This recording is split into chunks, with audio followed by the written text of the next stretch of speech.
TikTok has been threatened by congressmen to be shut down. Why? Follow the yellow brick road? No. Follow the money. So that's what we're going to talk about today. We're going to talk about how TikTok has been constantly threatened by the U.S. Congress members to be shut down. I want to share a little bit of light on that from my perspective, just my opinion. Okay? You can do your own due diligence on this subject and check it out yourself. But this is EB Crypto, you guys. You guys know I'm from Compton, dumb city on where I'm from, but I'm here in Santo Domingo, Dominican Republic right now. And you know what I do is enlighten people about money. I talk about finance. I talk about how to make money in this particular economy and generational wealth. Those are the things that I talk about. And I got flies out here all over me right now. But anyway, let's go into the details. Let's go into it. My perspective on what's going on with TikTok, and I think that we need to protect this platform. I remember when YouTube, and still YouTube is the number 2 search engine in the world, being Google number 1, of course. Well, Google owns YouTube. Anything you want to know in the world, you can just go on YouTube and say how to do this, how to do that, how to do whatever. And during the quote-unquote pandemic, we had a huge censorship campaign from governments around the world, and they put so much pressure on YouTube. They put so much pressure on Facebook to where all of a sudden they became these huge censoring information platforms, and it really frustrated me because I was seeing so many different fake news reports about the quote-unquote pandemic. You see, I call it a pandemic. And I was giving out information to people, and I was getting banded by these fact checkers all over, who find out now all the things that I was talking about back then were actually right. We're actually verified by doctors. We're actually verified by scientists, geneticists, and all this different information. And all these people who was promoting that pandemic, they on the run now. Anthony Fauci, I call him Fauci. He's on the run. He's actually being charged with charges. So, but when I was trying to get this information to the public, it was being censored. So this is the problem I'm seeing that congressmen are having with TikTok. I've only been on TikTok maybe 3 or 4 months now, and I have found a treasure of information. I have found so many different things that I didn't know. I'm learning every day on there.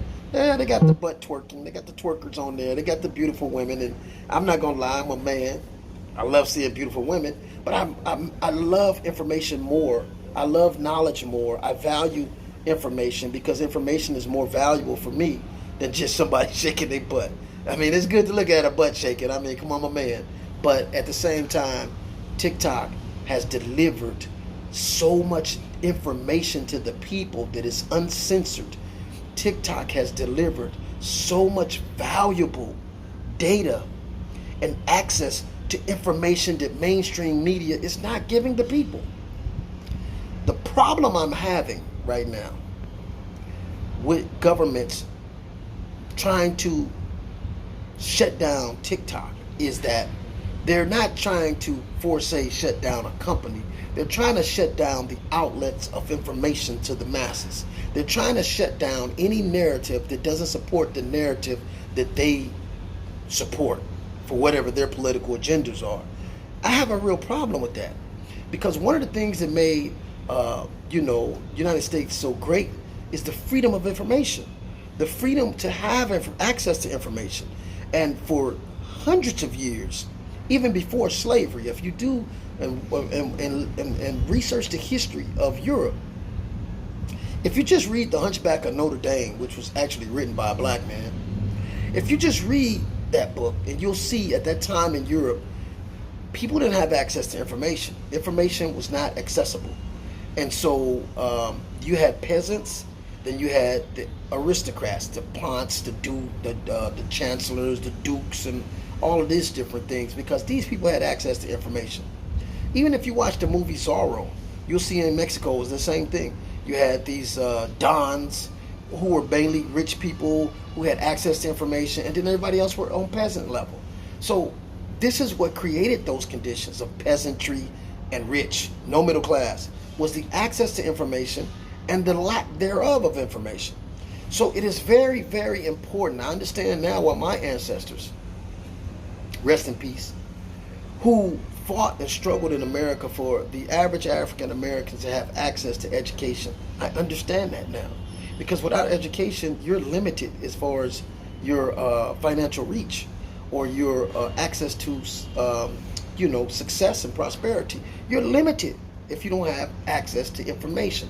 So the controlling of information is so important for governments to continue to suppress and oppress the masses and to basically kind of control you.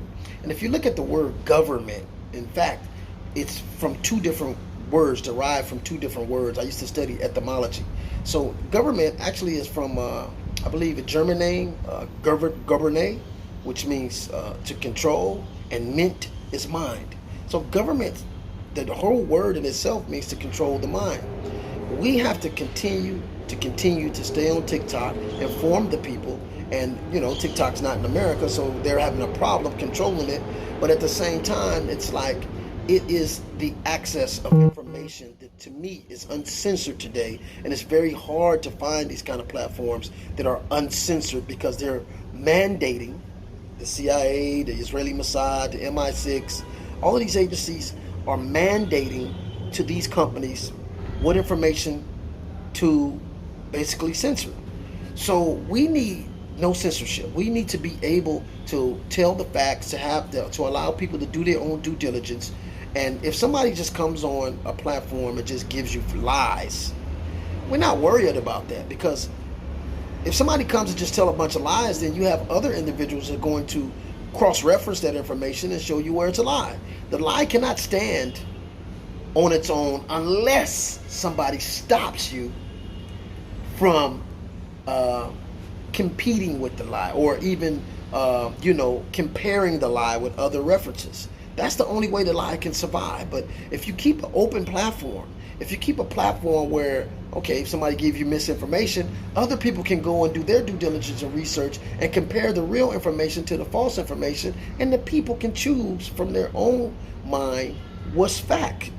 Okay? So, but to just only allow governments and geopolitical narratives to stand firm and you can't challenge it is very dangerous.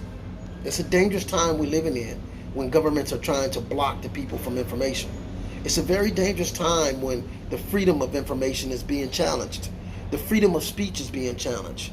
It's a very dangerous time when you have knowledge being suppressed, and then only one narrative being the narrative, and nobody can question that. This is a very dangerous time when this happens. So we have to protect freedom of information, freedom of speech, freedom of assembly even has been challenged, because freedom of assembly allows the people to come together and protest any injustice or any inequities. But if they tell you you got to stay 6 feet away from each other, then that is a direct violation of your freedom to assemble. Okay? Because the freedom of assembly gives you the power to actually protest and to actually overturn any inequities in society that you see. Okay? So remember, they teach us that governments, and probably about 80% of the governments around the world, are democratic, quote unquote. Democracy means that the people run.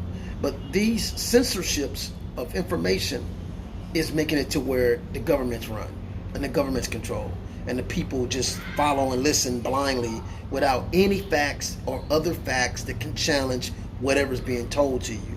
So this is very, very serious. We stay on these platforms. I don't know how they're going to stop us from these platforms when you have, VPNs and all these other things where you can, just get on the platform without them. So I'm going to continue to bring information to you guys. Like my channel, subscribe to my little channel here. I'm going to continue to bring valuable information. Go to my bio and grab those links. I always have informative books there that you guys can grab, ebooks, and I also have courses in cryptocurrency where you guys can start learning this digital technology as things are all changing digital. And I'm going to do a video today based on digitizing assets, which is where Wall Street and everybody's going to. So with that, I'll see you guys on the next video. Deuces.